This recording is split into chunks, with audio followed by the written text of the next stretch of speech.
Hello বন্ধুরা, Indian temples tour চ্যানেলে আপনাদের সকলকে স্বাগত। আমরা চলে এসেছি আরও একটি নতুন ভিডিওর সাথে। মাকে বিদায় জানানোর পর এইবার বড় মেয়েকে ঘরে আনার পালা।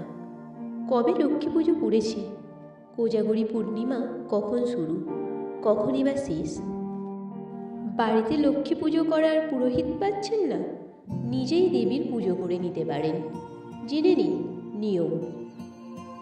কোজাগরী পূর্ণিমা তিথিতে দেবী লক্ষ্মী মর্তে আসেন বলে বিশ্বাস করা হয়। মর্তে এসে দেবী তার ভক্তদের আশীর্বাদ দান করেন। দেবী লক্ষ্মী পার্থিব অপার্থিব সম্পদ, সৌভাগ্য এবং সৌন্দর্যের দেবী। কোজাগরী শব্দের উৎপত্তি কোজাগতি থেকে, যার অর্থ হল কে জেগে আছো।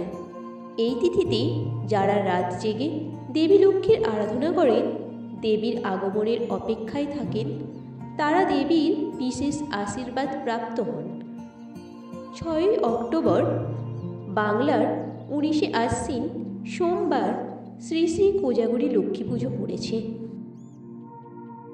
6ই অক্টোবর সোমবার দুপুর 12টা 25 মিনিটে পূর্ণিমা তিথি শুরু হবে এবং পূর্ণিমা তিথি শেষ হবে 7ই অক্টোবর বাংলার 20 আশ্বিন মঙ্গলবার সকাল 9টা 18 মিনিটে।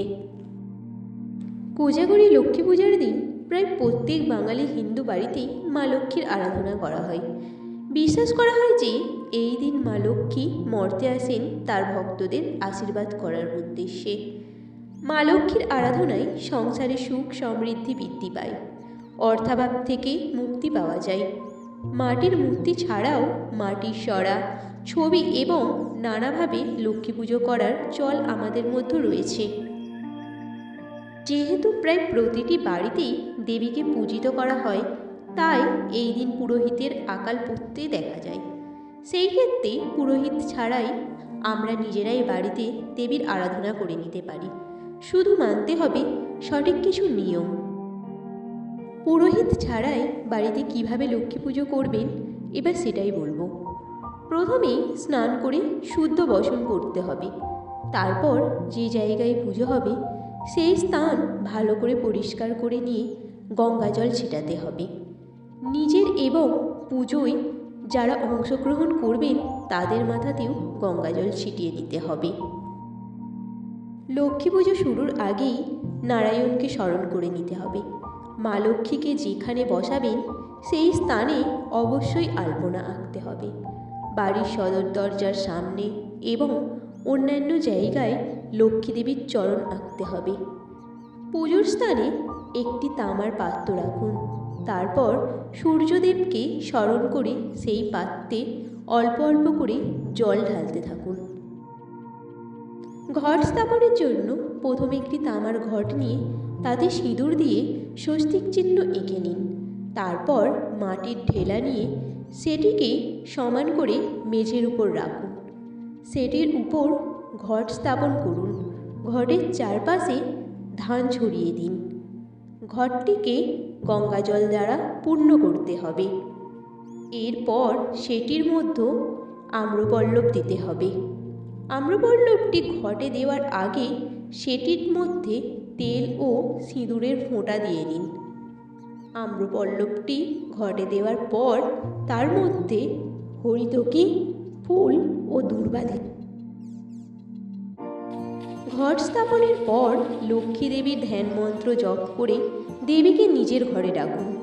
যদিও লক্ষ্মীর পাঁচালীতে এই মন্ত্রের উল্লেখ থাকে, তাও যদি না জানা থাকে তাহলে ভুল মন্ত্র পাঠ করার বদলে লক্ষ্মী দেবীকে এক মনে স্মরণ করুন। কোনো মতেই ভুল মন্ত্রোচ্চারণ করা যাবে না। তারপর লক্ষ্মী দেবীকে ফুলের মালা ও ফুল অর্পণ করুন। সম্ভব বলে লক্ষ্মী দেবীর পা ধুইয়ে তাতে আলতা পরাতে পারেন। মাথায় চন্দন ও সিঁদুরের টিপ পরান এবং ভোগ নিবেদন করুন। লক্ষ্মী পুজোর ভোগে ফলের সঙ্গে নাড়ু, মুরগি, মিষ্টি অবশ্যই রাখবেন। লক্ষ্মী পুজোয় কাঁসর ঘণ্টা বাজানো যাবে না, কেবল শঙ্খ বাজানো যেতে পারে। অতিরিক্ত আওয়াজ দেবী মোটেই পছন্দ করেন না। এই পুজোয় তুলসী পাতাও ব্যবহার করা যাবে না। লোহার বাসনের বদলে কাঁসা বা পিতলের বাসন ব্যবহার করা উচিত। দেবীকে ধূপ ধুনো দেখান ও নারায়ণকে স্মরণ করে দেবীর ঘটে ফুল দিন।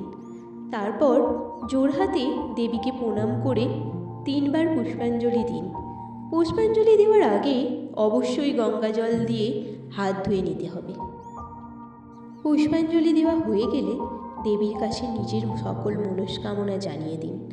তারপর লক্ষ্মীর পাঁচালি পরে পুজো সম্পন্ন করুন।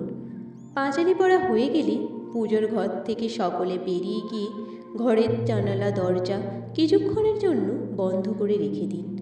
এই সময় দেবী এসে ভোগ গ্রহণ করে বলে বিশ্বাস করা হয়।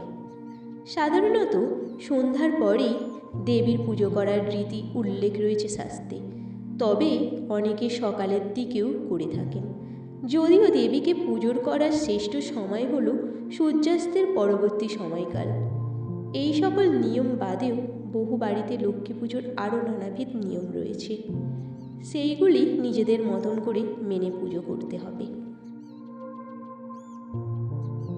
ভিডিওটি ভালো লাগলে একটা লাইক দেবেন, আর আপনারা যদি আমাদের চ্যানেলে নতুন হয়ে থাকেন তাহলে চ্যানেলটি অবশ্যই সাবস্ক্রাইব করে দেবেন আরও ভালো ভালো ভিডিও পাওয়ার জন্য।